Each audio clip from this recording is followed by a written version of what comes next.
stupid rock and roll and make idiot little films. With each new video on MTV, America gets weaker. Never. So, America, keep watching it. MTV. Some people just don't get it. We built this channel on rock and roll.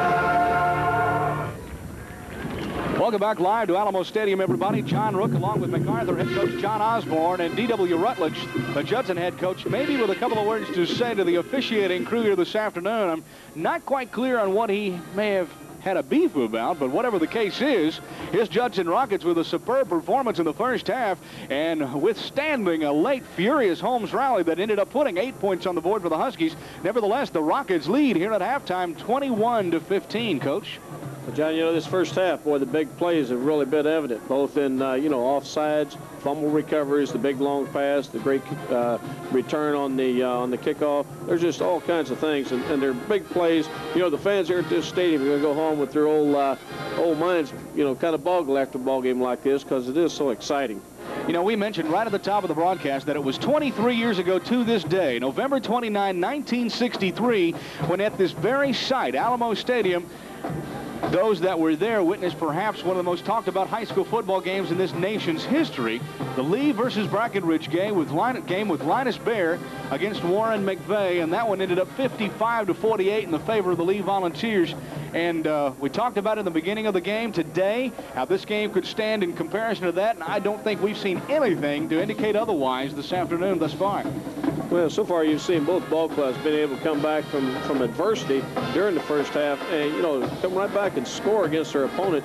And both these opponents have great defenses. We know that. They both have great offenses. And it's just one of those type ball games where, whoever gets the ball last, this is evidence here in the first half, whoever has the ball last may have a chance to get points on it.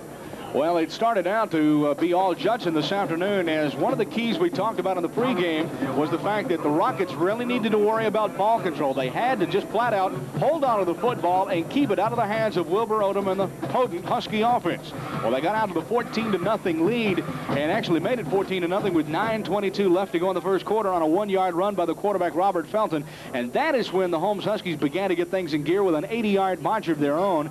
Tony Hawkins, a backup fullback, with the 5-yard touchdown run, and we saw a little bit of each team did what they really needed to do in the first half. That's what's so ironic about all of this, is that Judson held onto the football when they needed to have it, and Holmes struck quickly when they had the football and came up with the big plays, in particular on the last drive, the big 62-yard completion to Kerry Cash, who made the incredible leaping grab at the 30 and got it down inside to the 15-yard line, inside the 20 to the 15, and then another superb pass and run catch by his brother Keith for the touchdown. And then even when it looked like a sure point after would be missed, the holder, Robert Stevens, heads up play and runs it into the end zone for a 2-point conversion. I mean, I don't know what else they can show us here in the second half.